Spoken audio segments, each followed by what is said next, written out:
Martin, what, fifth final in a row, is it? Fifth? Fifth in a row, I think you're right. We lost two and we won the last two, so looking forward to this one now to see what it goes. And I suppose this one is special, given it's three in a row. Yeah, definitely. It's a huge thing, and I suppose that in our centenary year as well, it's a big thing as well for the club, and all the past members of the club and past people that would have helped out in the past. It's a big occasion for the club this year, so it's brilliant to be in the final now.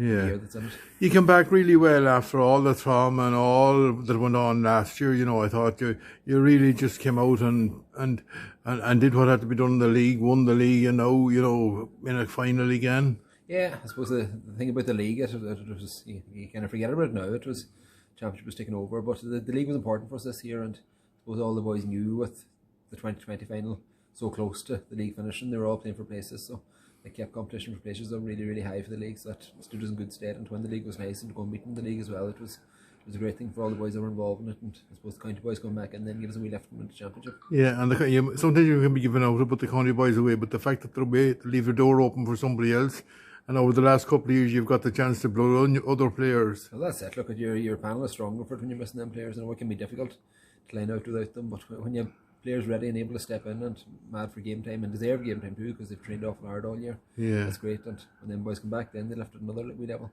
Yeah, and you've had your fair share of injuries as well. We've had a few injuries now. We're close to full strength now. Obviously, Owen was long term. He'd done the cruise ship, and it's horrible for him now. You know, he broke his heart coming up to the Kilcar game, the 2020 county final. He found it really, really tough, and I know he's finding this difficult as well. Every championship games, he's itching to get going, and he'd be low to be out there playing. So it's difficult for him, and I feel so sorry for him. Obviously missing the 20 final was tough, and another championship then just so soon around the corner. The timing couldn't have been worse for him, but look, he's still down helping us out with whatever he can, and he's there. He's still a young man, so he's plenty of time ahead of him, so he does.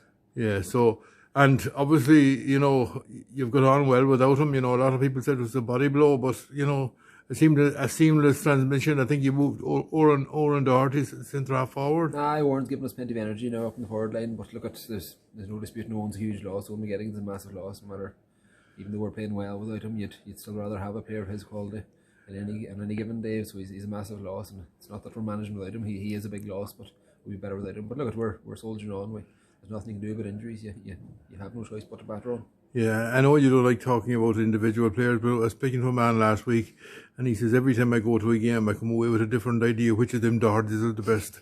They're fantastic. No, they're brilliant, and in training, like since they came into panel whatever 6-7 years ago, they've been unbelievable, and their energy they show at training, and the shape that all three of them have got themselves into, they're absolute credit to themselves, and they leave everything on the field, and they're massive for us, all three of them. They're great lads. And obviously that's what keeps the likes of Leo going, and Marty Boyle, the ageless Marty Boyle at this stage, and I think he's probably older than yourself, and he's still going strong. I might have a couple of months in him now, but not much now. There's not much between us. And Anthony Thompson. Yeah, look, they're great service to the club, and they owe the club absolutely nothing. They've been around a long time, and I suppose they're there since 2005. There's 5 or 6 of them that have been there since 2005, and look, they keep things going, and then you've young boys coming down and bringing energy to the whole thing. It's just a good relationship there between everyone. Yeah.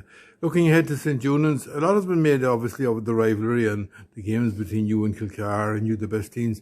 But over the last couple of years, when we look back, probably St. Junans are the one that have given you the greatest frights. Oh, absolutely. This last 2 years, like, we were blessed in both semi-finals in 2019 and 2020 to get over the line. I think last year was extra time, and even at that stage we were 3 down with not long left, and we looked beaten, and we got that goal.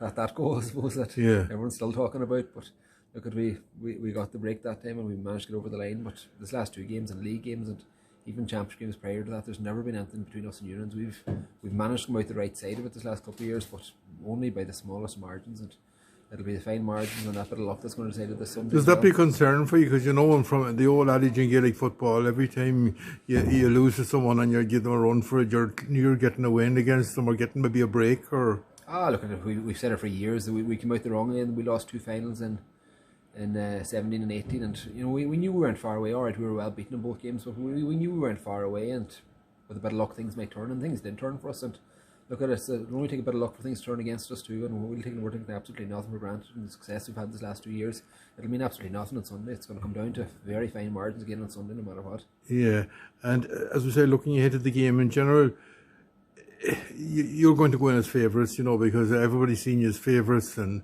the way you've been playing, because you've come in with a bit of a swagger. You have a big win over Guidora, a big win over Kilcar. Yeah, look, at favourites tags they mean nothing to us, and I know it's an old cliche that you paint away to it, but we genuinely don't. And we've gone into games loads of times as underdogs as well, and it never bothered us too much. We always knew on any given day we were good enough to beat anyone. But likewise, on any given day, if we don't perform to our abilities, that we're there for the taking. And Unions will know that too. But based on this last couple of years we've played them, there's going to be nothing on it. And favourites, underdogs, in our eyes, it genuinely doesn't mean a thing.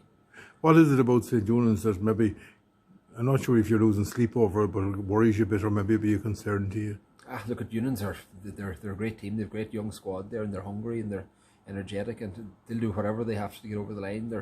They've some quality players, of course. They've some quality players throughout. We know that, and we know about the county players, but they're players that aren't on county squads are serious threats too. Like Owen McGeehan, he's setting the world alight this last couple of years. He's as good a forward as there is around the county, and that's county forwards included as well. He's a brilliant player, and throughout, Park McGettigan and all these boys, Conor Donald, there's great players, and there's no weak links in the Unions team at all. And defensively, they're really, really strong. If you look at all their defenders, they've all played county at some level the last number of years, and they're all county standard players. And like, we know we're in for a huge battle to get any bit of success on Sunday. Have you any time over the last 5 or 6 years, or maybe even longer, pinched yourself and think, really, is this all happening? Because it's been a great run for Atlantis. It has. Look, we've managed to win a few championships along the way, right? But there's, we've had a lot of disappointment down them few years as well. We lost 2 county finals that we felt we kind of left.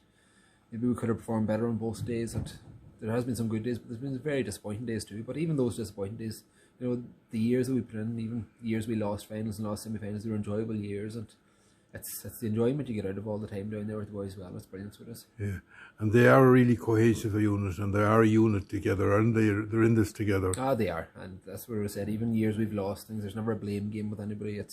We are all in it together, and we enjoy being there together, and we enjoy our time down the training field together. When we head away together, they really are that one big family. So there. So what is it? One big push now for the weekend? Yeah, that's it. Look, we've another week ahead of us, and hopefully we don't pick up any injuries. I think it might have been the Tuesday or Wednesday before the 2020 final. We lost Owen McGettigan to the cruciate, so hopefully we get through this week with no injuries, and we are at full strength.